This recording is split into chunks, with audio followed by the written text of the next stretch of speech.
This is me, Albert Einstein. I don't want to boast, but most people agree I was one of the most brilliant scientists of all time. I was interested in space, time, speed, and light. And I came up with some pretty sensational theories. But I'll come on to that. First, let's hear my story. Okay, so I may have grown up to be one of the greatest scientists of all time, but I started life just the same way as you and everyone else. In my cot, checking out the world around me and trying to make sense of it all. I was very slow to learn to talk when I was small, and some people think that was because I was developing my bionic, stretchy imagination, which turned out to be such an important part of my work. Now let's meet my dad, Herman. He was a clever man, always reading poetry books and playing chess. He was interested in science and engineering, and he was always starting electrical companies. None of them were very successful, but he was quite relaxed about everything. Even me, when I was naughty. And here's my mother, Pauline. She was also pretty clever. She liked reading and music. She loves playing the piano and especially the violin. So I grew up in quite a cultivated household. One day, when I was about 5 years old, I was ill in bed, and my dad came and gave me a magnetic compass to play with. I was absolutely fascinated by it. What invisible force was making the needle always point to the north, I wondered. I've already told you I was slow to learn to talk. That's because I was always thinking about things in my own mind.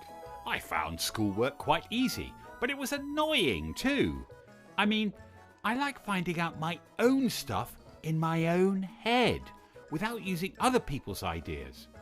For example, why exactly does that boy's football fly up in the air when he kicks it?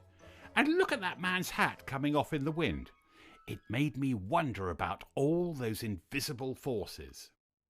But it was really my dad's brother, Uncle Jacob, who got me interested in science. He was an engineer too, and he knew everything about geometry and maths and physics, brainy stuff like that.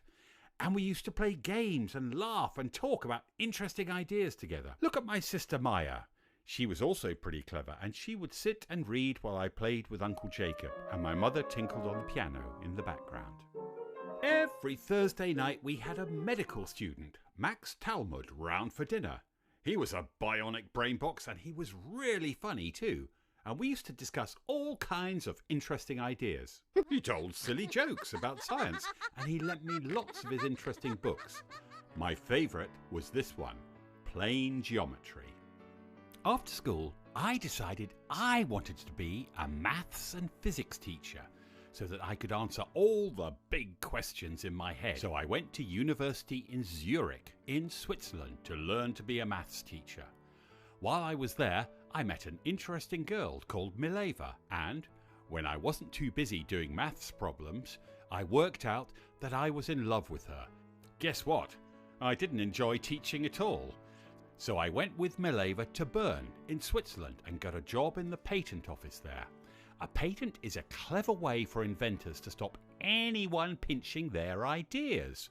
Of course, I did my job properly, but what I was really interested in was my ideas about the universe, and I had to be careful not to get caught by my boss. I was a scientist, but I didn't do experiments in the lab with bottles and acids and explosions.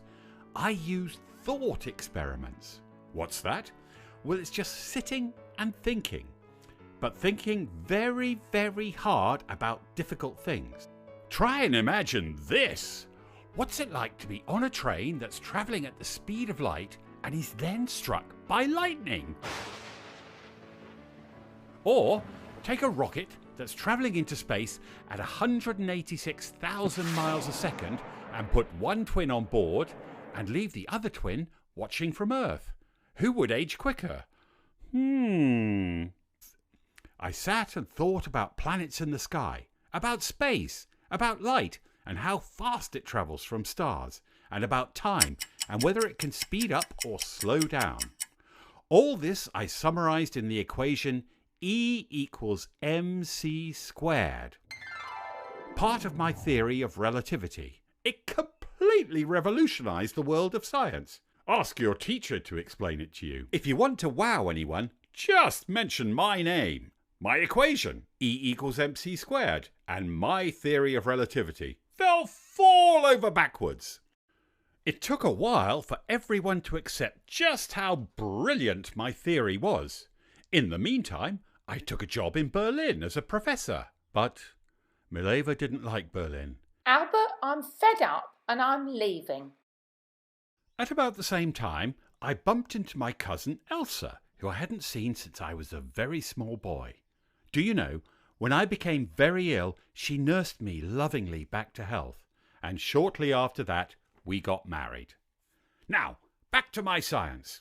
In 1919, when I was about 40, there was a total solar eclipse.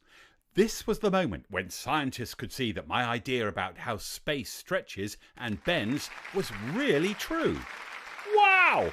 Everyone was amazed. 2 years later, I was given the Nobel Prize for Physics. Now I started to become world famous and spent the next years travelling the world explaining my ideas to everyone. They're pretty difficult to understand. By 1933, the Nazi leader Adolf Hitler was in charge in Germany. Bad news if you're Jewish, like me. Time to get moving. I took Elsa and left Germany once and for all and moved to America, where I settled at a university for major brain boxes called Princeton. World War II had broken out, and I am very anti-war. Remember, I knew about science, and I knew how brilliant German scientists were, and I was worried that they would develop an atomic bomb. So, I wrote a letter to the American President Roosevelt to warn him about the clever German scientists. I liked America so much, I became a US citizen. America was where I died in 1955. Guess what? Doctors removed my brain and scientists analysed it to see if it was bigger or weirder or just different from everyone else's because of all my brilliant ideas. In my 76 years, I came up with the most ingenious ideas that no one had ever thought of before. I made up clever equations to explain my ideas and some totally original thoughts about space being bendy and stretchy. So, give it a go. Try thinking hard about difficult things and see what you can come up with.